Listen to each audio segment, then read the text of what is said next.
Hello friends. PYQ में काफ़ी आगे देखते हैं कि 17 नंबर में क्या है। पहले तो देख चुके हैं, फिर इसका व्याख्या है।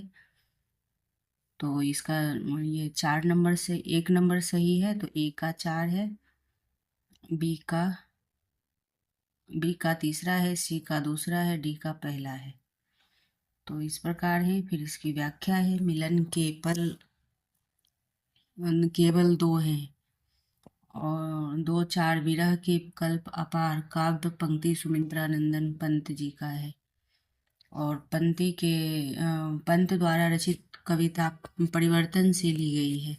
परिवर्तन को अभिव्यक्त करते हुए पंत जी कहते हैं कि मिलन का समय प्रेमी प्रेमिकाओं को बहुत कम लगता है, जबकि वियोग के विकट का समय विरह वेदना के से व्याकुल हो उठते हैं। अर्थात सुख कुछ समय साथ रहकर चला जाता है, परंतु दुख का प्रभाव देखकर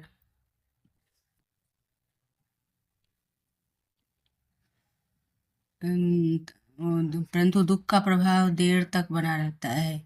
तुम भूल गए पुरुषोत्तम मोह में कुछ सत्ता है नारी की। काव्य पंक्ति जयशंकर प्रसाद द्वारा रचित महाकाव्य कामायनी से है। तो फिर वो देख 1936 में है, तो ये मिल रहे हैं। और ये इरा सर्ग से ली गई है कि तुम भूल गए पुरुषोत्तम। ये भी क्वेश्चन आता है कि किस सर्ग से ये पंक्ति लिया गया है, तो इरा सर्ग से लिया गया है। और वो दिमाग में हर समय रहता है श्रद्धा सर्ग। नहीं, तुम भूल गए पुरुषोत्तम मोह के कुछ सत्ता है नारी की। काव्य पंक्ति जय शंकर प्रसाद की किस कविता से है, तो कामायनी से, इरा सर्ग से है। यह याद रखना वेरी वेरी इंपॉर्टेंट है। अहंकार में भूल जाते हैं कि इस संसार में नारी का अस्तित्व इस संसार में नारी का भी कोई अस्तित्व है। और इसमें ईरा नवा सर्ग है, ये भी याद रखना है। ईरा 15 सर्ग है कामायनी में और ईरा नौवां सर्ग है। अब मनु पुरुष होने का इसके अहंकार से भूल जाते हैं कि संसार में नारी का भी अस्तित्व होता है। तो वेरी वेरी इंपॉर्टेंट है। फिर आगे देखते हैं, सिंधु की निसीमता पर लघु लहर का लाश है। दीप लघु सिर पर धरे, आलोक का आकाश कैसा। काव्य पंक्ति महादेवी वर्मा द्वारा रचित है। फिर सांध्य गीत है 1936 में। तो यह भी इम्पोर्टेंट है। सांध्य गीत कब का है? 1936 का है। 1936 का सांध्य गीत है, महादेवी वर्मा का है यह। तो ये देखते हैं कि ये क्या है। सिंधु की निःसीमता पर लघु लहर का लाश कैसा। दीप लघु सिर पर धरे, आलोक का आकाश कैसा। का पंक्ति महादेवी वर्मा द्वारा रचित है। फिर विकल्प प्राण मेरे से ली गई है और कविता संग्रह सांध्य गीत में संकलित है। और फिर विकल्प है प्राण मेरे से लिया गया है। तो यह वेरी वेरी इंपॉर्टेंट है कि ये पंक्ति किससे ली गई है। फिर विकल्प है प्राण मेरे से ली गई है। तो यह पंक्ति भी याद रखना है। दीप लघु शिखर पर धरे, आलोक का आकाश कैसा पंक्ति। और सिंधु की निसीमता पर लघु लहर का लाश कैसा। और दीप लघु सिर पर धरे, आलोक का आकार कैसा। 36 महादेवी वर्मा जी का है। और महादेवी वर्मा जी का जी और सृष्टि की छोटी छोटी लहरों का नृत्य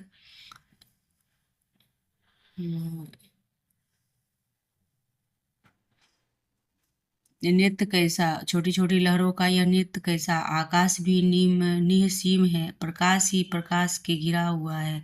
यह आकाश सिर पर तारों रूपी अनेक दीपों को सजाए हुए यह कैसा आकाश है। कवित्री द्वारा रहस्यों को जानने के लिए व्याकुल है। तो इस प्रकार व्याख्या हुआ फ्रेंड्स। फिर और आगे का व्याख्या देखते हैं कि क्या है।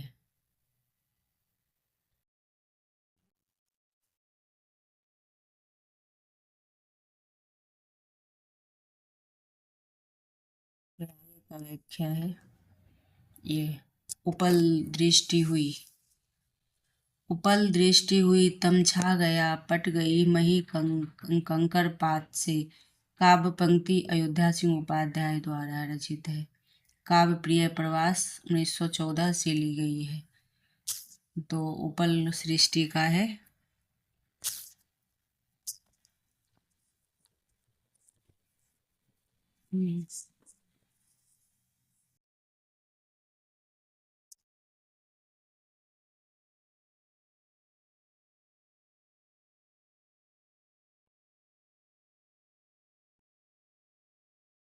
उपल सृष्टि में तम छा गया, पट गई मही कंकर पात से। काव्य पंक्ति अयोध्या सिंह उपाध्याय हरिओ द्वारा रचित का महाकाव्य प्रयास 1900 प्रिय प्रवास 1914 से ली गई है। प्रिय प्रवास में खड़ी बोली का प्रथम महाकाव्य कहा गया है। इसमें 17 सर्ग हैं। तो प्रिय प्रवास में कितने सर्ग हैं? 17 सर्ग हैं। तो यह याद रखना है कि प्रिय प्रवास के 17 सर्ग हैं। और उपल वृष्टि हुई तम छा गया, पट गई मही कंकर पात सा। यह लाइन याद रखना है क्योंकि यूजीसी नेट में मिलान में आ जाता है। और ये पंक्ति दे दिया जाएगा और ये सर्ग भी दिया जाएगा। और ये कवि का प्रिय प्रवास किसका है? 1914। ये तो वेरी वेरी इंपॉर्टेंट है। फिर 18 नंबर क्वेश्चन है, निम्नलिखित में से राम की शक्ति पूजा से संबंधित उपयुक्त कथन कौन से हैं? तो राम रावण के अनिर्णित समर का इतना विराट और उदात्त चित्र अन्यत्र दुर्लभ है। बी नंबर है, राम की शक्ति पूजा का उल्लेख श्रीमद् भागवत में पुराण में हुआ है। तो इसमें सूक्ष्मता के अनेक स्तरों का परिचरण करने वाली अर्थ योजना का प्रतिम है। इसमें राम एक देवी चरित्र के रूप में है। तो इसमें क्या सही होगा? ए और सी सही होगा। ए और सी, ए और सी सही होगा। ए सही होगा और सी सही होगा। ये गलत होगा। बी और डी गलत होगा। ये राम का शक्ति पूजा श्री भागवत पुराण से तो नहीं होगा। और इसमें राम एक देवी चरित्र के रूप में है, तो ये भी गलत है। तो इसलिए ए और सी सही होगा। ए और सी सही क्यों होगा? राम रावण के अनिर्णित समर का इतना विराट उदात्त चित्र अन्यत्र दुर्लभ है, तो ये सही है। और इसमें सूक्ष्मता के अनेक स्तरों पर विचरण करने वाली अर्थ योजना अप्रतीत होती है, तो इसलिए ये सही है। फिर आगे का इसका व्याख्या देखते हैं कि राम की शक्ति पूजा से संबंधित ए और सी सही है। राम की शक्ति पूजा सूर्यकांत त्रिपाठी निराला रचित 312 पंक्तियों की एक लंबी कविता है। तो फ्रेंड्स, ये याद करने का है कि प्रश्न में आ सकता है कि राम की शक्ति पूजा के सूर्यकांत त्रिपाठी द्वारा रचित ये रचित पंक्ति में कितना ये है? तो 312 पंक्ति है। लंबी कविता है, ये लंबी कविता है। यह भी आएगा प्रश्न में आता है कि सूर्य का ये राम की शक्ति पूजा कौन सी कविता है? तो लंबी कविता है। इसमें निराला जी ने रावण के साथ राम का युद्ध का वर्णन किया है। इसका प्रकाशन पहली बार दैनिक समाचार पत्र भारत में 26 अक्टूबर 1936 में हुआ है। यह भी मेन पॉइंट है, या नोट करने का है कि इसका प्रकाशन पहली बार दैनिक समाचार पत्र भारत में 26 अक्टूबर 1936 को हुआ है। तो यह भी वेरी इंपॉर्टेंट है। इसका मूल निराला जी कविता के अनामिका के प्रथम संस्करण में छपा है, तो यह भी है। और इसमें स्वरचित छंद शक्ति पूजा का प्रयोग किया गया है। इस पंक्ति का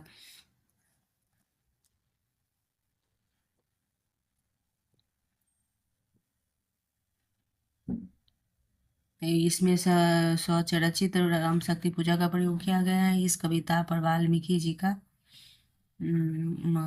रामायण, इस कविता पर वाल्मीकि रामायण का तो और तुलसी रामायण का यही चित्रण है। फिर इसमें कहीं ये इस कविता पे वाल्मीकि रामायण और तुलसी रामचरित्र से कहीं अधिक बंगला कृत्तिवास रामायण का प्रभाव है। तो यह प्रश्न बन चुके हैं, कई बार बार बार आया है कि सभी सेट नेट में कि कृत्तिवास रामायण, ये राम की शक्ति पूजा किस रामायण से है। तो ऑप्शन में वाल्मीकि रामायण रहता है, कृत्तिवास रामायण और भी रामायण 4 का नाम दे दिया जाता है, तो कृत्तिवास रामायण से होगा। वाल्मीकि का तो आया है इसमें, लेकिन कृत्तिवास रामायण से प्रभावित है। तो फिर ये देख लेते हैं कि इस कविता वाल्मीकि रामायण और तुलसी के रामचरित्र से कहीं अधिक, तो कहीं अधिक ये दिया हुआ है बंगला कृति। तो इस प्रकार से प्रश्न बन सकता। फिर आगे का है, हम राज लिए मरते हैं, सच्चा राज परंतु हमारे कर्षक ही करते हैं। तो ये इस पंक्ति में, इस प्रसंग में उर्मिला जी की कौन सी विचार सही नहीं है। तो सामंती समाज में स्त्रियां मर्यादा के नाम पर घर की चार दीवारी के कैद होती है।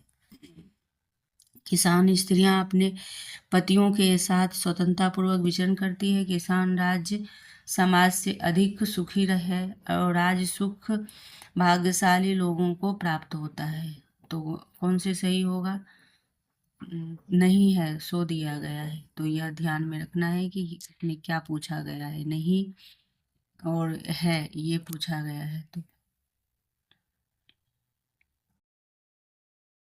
तो इसमें नहीं पूछा गया है, यह ध्यान में रखना है, क्योंकि इसमें गलती होती है।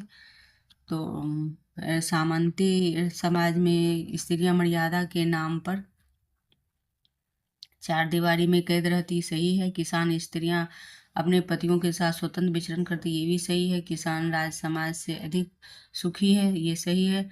और ये गलत है। तो राज सुख भाग्यशाली लोगों को प्राप्त है, तो इसलिए क्वेश्चन ये सही होगा, मतलब राइट ये होगा। तो फिर इसकी व्याख्या देखते हैं। दी हुई पंक्तियों की इनके प्रसंग से उर्मिला का विचार है कि राज्य सुख भाग्यशाली लोगों को प्राप्त है, सही नहीं है। उपरोक्त मैथिली शरण गुप्त द्वारा रचित महादेवी महाकाव्य साकेत 1900, ये महाकाव्य है, ये याद रखना है कि ये कौन से काव्य है, महाकाव्य है। और 1931 के नवम सर्ग से ली गई है, ये भी याद रखना है कि 31। और साकेत के कुल 12 सर्ग हैं। तो साकेत प्रिय प्रवास में 17 सर्ग है और इसमें 12 सर्ग हैं, और कामायनी में 15 है, यह याद रखना है तीनों का। उर्मिला कहती हैं कि आपस में राज के लिए लड़ते झगड़ते रहते हैं और राज के कारण उत्पन्न गृह कलह से दुखी रहते हैं, लेकिन सच्चा राज तो हमारे किसान करते हैं। इस प्रकार उर्मिला किसानों को खुशहाल और शांतिपूर्ण जीवन की प्रशंसा करते हैं। तो यह व्याख्या हुआ। फिर आगे देखते हैं 20 नंबर क्वेश्चन, के विरहीन कुमीच दे के आपा दिखलाई, 8 पहर का दक्षिणा मोपे सहा न जाई। तो ये दक्षिणा दान वाला किनका है। इन पंक्तियों में प्रेम की किस स्थिति का वर्णन किया है। तो यह है विरह की अतिशयता का वर्णन है, तो यह सही होगा।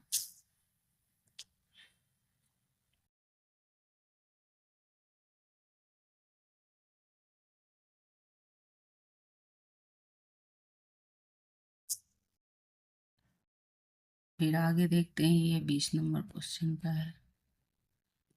फिर इसका व्याख्या देखते हैं कि व्याख्या के विरहीन की कुमीच दे के आपा दिखलाई, 8 पहर का दक्षिणा मोपे सहा न जाई। ये दक्षिणा संबंधी प्रताप नारायण जी का भी वक्तव्य है, कथन।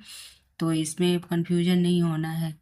इससे इससे जुड़ी और भी कंफ्यूजन वाली प्रश्न बन सकते हैं। तो ये ध्यान में रखना है कि ये पंक्ति कहाँ पे आएगा। के विरहीन की कुमीच दे, के विरहीन की मीच दे के आपा दिखलाई, 8 पहर की दक्षिणा मोपे सहा न जाई।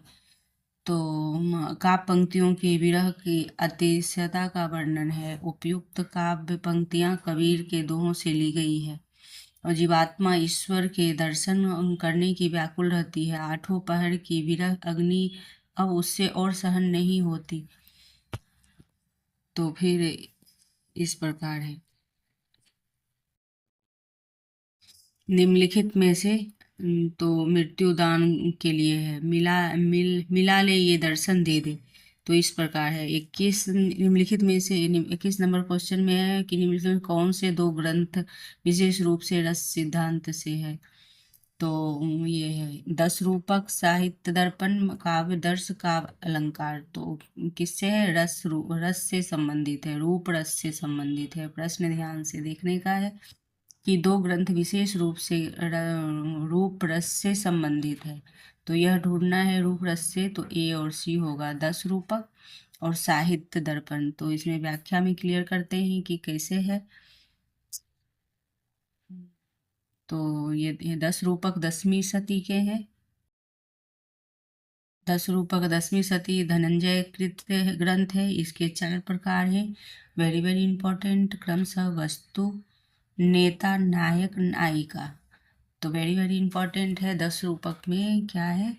इसके 4 प्रकार हैं, धनंजय कृत है 10 रूपक, धनंजय कृत, 10वीं सदी धनंजय कृत, यह याद रखना है। 10 रूपक 10 धनंजय कृत हैं और 4 प्रकार के इनमें क्रमशः वस्तु, नेता, नायक, नायिका एवं रसों का सविस्तार वर्णन है। रस के अनुसार 10 प्रकार के रूपक बताए गए हैं। साहित्य दर्पण पंडित विश्वनाथ द्वारा रचित ग्रंथ है। इसमें रस निरूपण एवं नायक नायिका भेद का विचार किया गया है। रस ध्वनियों और घनीभूत व्यंग का विवेचन अधिकांशतः ध्वन्यालोक और काव्य प्रकाश के आधार पर किया गया है। तो वेरी वेरी इंपॉर्टेंट है। ये है अधिकांशतः ध्वन्यालोक और प्रकाश के आधार पर है। फिर से इसको देखते हैं। साहित्य दर्पण पंडित विश्वनाथ का द्वारा रचित है। इसमें रस निरूपण एवं नायक नायिका भेद विचार किया गया है। तो यह याद रखना है, रस ध्वनि और घनीभूत व्यंग का विवेचन अधिकांशतः ध्वन्यालोक और कर का प्रकाश के आधार पर किया गया है। फिर आगे गया है प्रश्न कि जितनी सफलता भारतेंदु युग के लेखकों को निबंध रचना में मिली उतनी कविता और नाटक में नहीं मिली। यह कथन किसका है? तो रामविलास शर्मा का है। व्याख्या में देखते हैं कि जितनी सफलता भारतेंदु युग के लेखकों को निबंध की रचना में मिली उतनी सफलता नहीं मिली है और अन्य को नाटक में नहीं मिली। ये रामविलास शर्मा जी का है। फिर भारतेंदु युग के निबंधकारों में के विषय की व्यापकता और विविधता इस युग के सामाजिक, सांस्कृतिक और राजनीतिक, धार्मिक, व्यंग, ये मनोरंजन सभी विषय से निबंध हैं। अतः इस युग में निबंध रचना में सर्वाधिक महत्व मिलती सफलता मिली है। सर्वश्रेष्ठ निबंधकार भारतेंदु जी को माना गया है।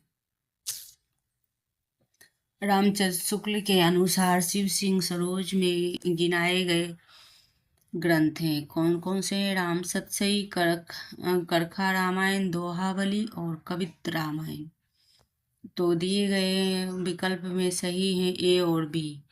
कौन से हैं? राम सतसई और करखा रामायण। तो फिर से प्रश्न देख कर क्लियर करते हैं कि रामचंद्र शुक्ल के अनुसार शिव सिंह सरोज में गिनाए गए ग्रंथ हैं। शिव सिंह सरोज में गिनाए गए ग्रंथ हैं राम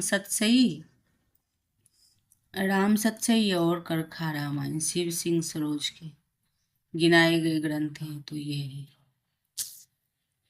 फिर व्याख्या में इसको क्लियर करते हैं। रामचंद्र शुक्ल के अनुसार शिव सिंह सरोज में गिनाए गए ग्रंथ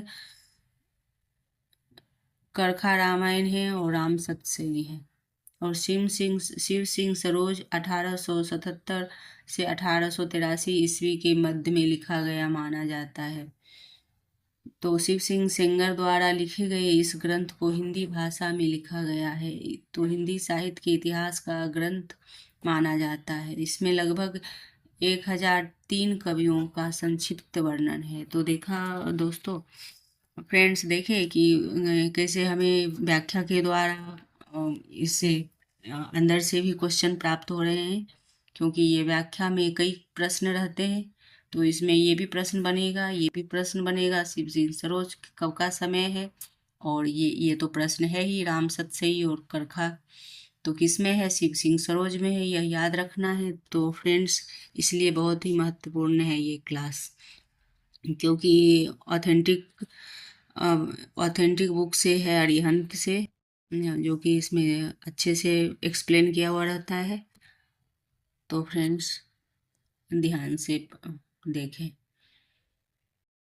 फिर आगे का प्रश्न, एक कौन सा प्रश्न, 23 नंबर, अब 24 नंबर प्रश्न है कि राम सतसई, फिर इसका और भी है व्याख्या। राम सतसई राम सहाय दास द्वारा रचित सतसई परंपरा की रचना है। तो यह एक और प्रश्न है कि राम सतसई राम सहाय दास द्वारा रचित राम सतसई परंपरा की रचना है। राम सहाय दास श्रृंगार सरस का उद्भावना और वाक्य चातुर्थ के कवि का करखा रामायण तुलसीदास द्वारा रचित है। तो करखा रामायण किनका है, तुलसीदास द्वारा। तो ये भी रखना है ध्यान, कंफ्यूजन नहीं करना एग्जाम में। और राम सतसई है राम सहाय दास द्वारा, तो ये भी याद रखना है। ये हो तो ये इसको नोट कर लिया जाए। और करखा रामायण तुलसीदास द्वारा है। तो राम सहाय दस श्रृंगार का सरस उद्भावना और वाक्य चातुर्थ के कवि हैं। राम सहाय दास श्रृंगार का सरस उद्भावना और वाक्य चातुर्य के कवि हैं। ये रामचंद्र शुक्ल के हिंदी साहित्य के बुक से में है ये, तो वहाँ से लिया गया है। परिंदे संग्रह में संकलित कहानियों की संख्या है, कितने हैं, परिंदे कहानी में कितनी संख्या है, 7। और अभी एमपी सेट में आए हैं, उसमें ये दिनकर जी के लिखित उसमें से है।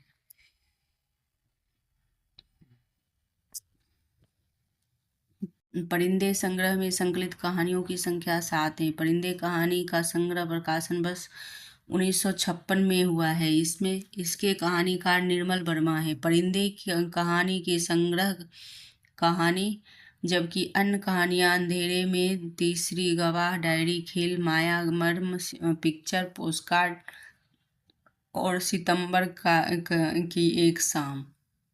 तो यह है परिंदे कहानी की। फिर देखते हैं, अंधेरे में है, तीसरी गवाह, डायरी का खेल, माया, मर्म, पिक्चर, पोस्टकार्ड, सभी याद रखने का है। और 1956 में प्रकाशन है परिंदे। परिंदे कहानी का प्रकाशन वर्ष है 1956, यह भी याद रखना है। इनकी कहानी निर्मल वर्मा है। तो मोहन राकेश के कहानी संग्रह का प्रकाशन वर्ष, तो देखें प्रकाशन वर्ष, फौलाद का आकाश, नए बादल, एक जिंदगी और जानवर। तो प्रकाशन वर्ष तो याद रखना ही रहता है सभी रचनाओं का, और कैसे भी ट्रिक में बना के मन में बैठा के सभी के संग्रह का याद रखना पड़ता है। तो 1916, 1961 है। फौलाद का आकाश 1966 है।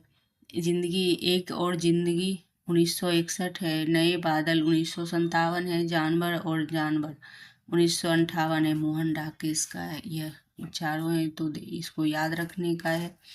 BDC इसका आंसर होगा। फिर व्याख्या में इसको करते हैं किस प्रकार से। मोहन राकेश की कहानी संग्रह का प्रकाशन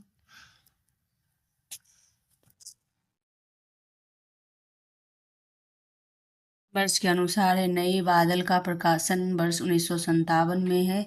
इस संग्रह में कुछ 16 कहानियां हैं। नए बादल में 16 कहानियां हैं, तो यह याद रखना है। जानवर और जानवर में 1958 में है। और एक जिंदगी और एक जिन 1961 में है। और फौलाद का आकाश, फौलाद का आकाश का प्रकाश 1966 में हुआ है। इस कहानी में महत्वाकांक्षा और व्यावसायिक व्यवस्थाओं के कारण उत्पन्न वर्तमान की जिंदगी की कड़वी छटपटाहट को यथार्थ रूप में रेखांकित किया गया है। अतः विकल्प 2 सही है। तो ए और ऊपर का ए, ये 2 सही था। नंबर। तो सभी व्याख्या हो गया। और फिर आगे 26 नंबर प्रश्न देख, निम्नलिखित में से क्या क्या अलंकारों के अंतर्गत आते हैं? ए और सी। दीपक, उल्लेख। दीपक और क्या अलंकार के अंतर्गत आते हैं? निम्नलिखित में से क्या क्या अलंकारों के अंतर आते हैं? तो दीपक और उल्लेख सी होगा। फिर इसको व्याख्या के रूप में देखते हैं। दीपक अलंकार का किसी पद के उपमेय और उपमान दोनों के लिए साधारण अर्थ में होता है। यहाँ दीपक का अलंकार होता है। उल्लेख अलंकार जहाँ एक वस्तु का वर्णन अनेक प्रकार से होता है वहाँ उल्लेख अलंकार होता है। तो उल्लेख अलंकार जहाँ एक वस्तु का वर्णन अनेक प्रकार से होता है तो उल्लेख अलंकार है। तो इसे याद रख सकते हैं।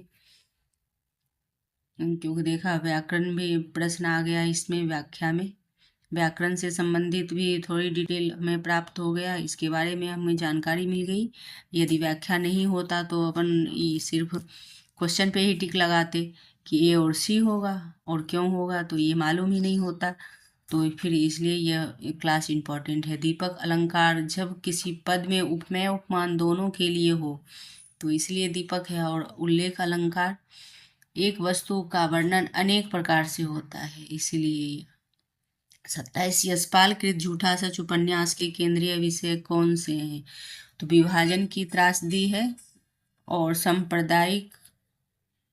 सांप्रदायिक दंगों का है। यशपाल झूठा सच में है। नारी की व्यवस्था नहीं है। भारत छोड़ो आंदोलन ये भी नहीं है।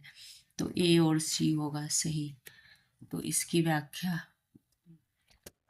फिर देखते हैं कि है कि नहीं।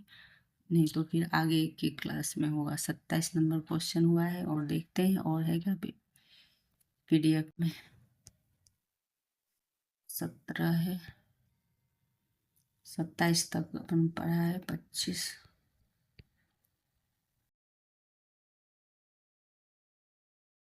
है।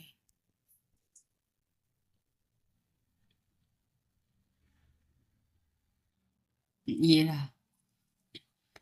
तो फिर व्याख्या में देखते हैं कि व्याख्या यशपाल कृत झूठा सच उपन्यास के केंद्रीय विषय की विभाजन है। त्रासदी और सांप्रदायिक दंगों की भयावहता है। झूठा सच उपन्यास 2 भागों में विभाजित है। इसका पहला भाग वतन और देश है और 1958 में, दूसरा भाग देश और भविष्य 1960 में प्रकाशित है। तो 58 और 60 है।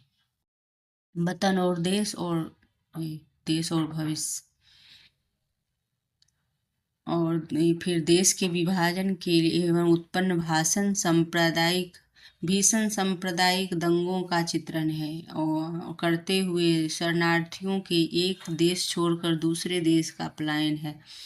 तो यह है प्रश्न की व्याख्या है। इसमें भी बहुत सी व्याख्या में जानकारी मिल गई। ये किनका है? तो लेखक है यशपाल। झूठा सत्य उपन्यास की केंद्रीय विषय विभाजन है, त्रासदी है और सांप्रदायिक दंगों का है। झूठा सच उपन्यास 2 भागों में, यह भी जानकारी हमें प्राप्त हुई। वतन और देश और 58 में, और दूसरा 60 में है। ये दूसरा है दूसरा भाग है देश का भविष्य। तो यह भी जानकारी प्राप्त हुई। तो इसको नोट्स में ऐड कर सकते हैं। पॉइंट पॉइंट बना के एक नोट्स तैयार कर सकते हैं। तीसरा है 28 नंबर, तीसरी समय कहानी है फारबिसगंज। तीसरी कसम की कहानी चित्रित है किसमें? तो फारबिसगंज का है और सिरपुर बाजार है। इसमें 2 है। ए और डी इसमें सही है। तो तीसरी कसम के बारे में व्याख्या देखते हैं। तीसरी कसम कहानी में फारबिसगंज और सिरपुर बाजार का चित्रण है। फिर और फणीश्वर नाथ रेणु द्वारा रचित कहानी तीसरी कसम अंचल की कथा है।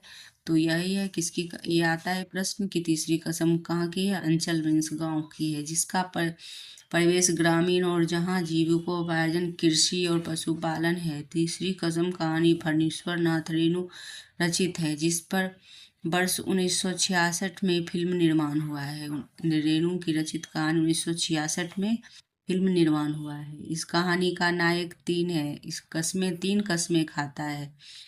यह कहानी पहले मारे गए गुलफाम नाम से लिखी गई थी। यह कहानी 1959 में संकलन ठुमरी में प्रकाशित है। तो यह प्रश्न बन चुके हैं। इसमें 2021 में तो है ही, और भी इधर के भी प्रश्न में आए हैं, 24 में भी शायद आए हैं। और इसमें ये तीसरी कसम से तो हर एग्जाम में प्रश्न बनते ही हैं। तीसरी कसम, ये मैला आंचल, ये सबसे प्रश्न बनते हैं। गोदान, ये झूठा सच, ये राग दरबारी, ये सब, इससे तो प्रश्न कभी ये हो ही नहीं सकता कि नहीं बनता है, बनता ही है। और 2-3 क्वेश्चन भी बन जाएंगे तो कोई, तो इसलिए ध्यान में रखना है। ब्रजभाषा का गद्य में लिखी हुई टीकाओं की सूची कौन सी है? तो बिहारी सतसई की टीका, भगवान दीन, महाकवि प्रिय की टीका, हरि देखिए कौन सी सही है? रामचंद्रिका की टीका, जानकीदास और रस प्रिय की टीका। तो कौन सी असंगत है, ये भी ध्यान रखना है। क्या पूछ रहा है? कौन सी असंगत है, संगत नहीं पूछा है। तो चौथा है। तो देखिए, बिहारी सतसई का टीका भगवान दीन का है, और कवि प्रिय की टीका हरिचरण दास है, और रामचंद्रिका का टीका जानकी दास है। इसको याद रखना है। और रसिक प्रिय टीका ईश्वर दास नारायण का है, ये नहीं है। तो इसलिए ये राइट होगा असंगत के हिसाब से। तो फिर आगे इसकी व्याख्या देखते हैं किस प्रकार से है। ब्रजभाषा गद्य में लिखी हुई टीकाओं में रसिक प्रिय की टीका ईश्वर दास नारायण का असंगत है। इसमें रसिक प्रिया का टीका संस्कृत में है, जिसके टीकाकार श्री रत्नामणि के शिष्य समर्थ हैं। टीका का नाम प्रमोदनी है। यह रसिक प्रिय टीका संस्कृत में है, जिसके टीका ये श्री रत्नमणि के शिष्य समर्थ हैं। टीका का नाम प्रमोदनी है, और यह सुगमार्थ प्रमोदनी हिंदी में है। इसके अर्थ है कि ग्रंथ के टीकाकार सुरति मिश्र हैं। तो इसको बार बार पढ़ के ध्यान में रखना है कि रसिक प्रिय की टीका संस्कृत में है, टीकाकार श्री रत्नमणि के शिष्य समर्थ हैं। टीका का नाम प्रबोधनी है, और सुगमार्थ प्रबोधनी हिंदी में इसके ग्रंथ के टीकाकार सुरति मिश्र हैं। निम्नलिखित में से कौन सी चंदनवाला रास के रचिता हैं? तो आंसू कवि होंगे चंदनवाला रास के ये। और ये इसके सब व्याख्या में देखते हैं क्या है। व्याख्या, चंदनवाला रास के रचिता आंसू कवि हैं, और इसका यह 1257 के आसपास की रचना है। फिर 31 नंबर प्रश्न देखते हैं। जन्म काल के अनुसार निम्नलिखित कवियों का सही अनुक्रम: गया प्रसाद, शुक्ल स्नेही, श्री पाठक, श्रीधर पाठक, राम नरेश और अयोध्या सिंह उपाध्याय। तो अयोध्या सिंह उपाध्याय का क्या कब है?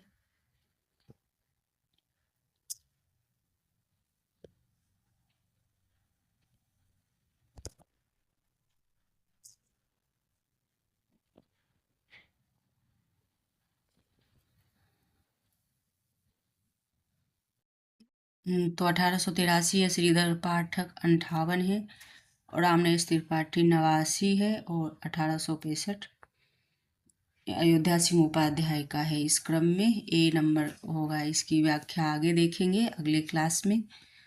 तो फ्रेंड्स, इतना ही है आज। तो यदि पसंद आए तो लाइक एवं सब्सक्राइब कीजिए फ्रेंड्स, और भी प्रश्न लाते रहेंगे। थैंक यू, धन्यवाद दोस्तों।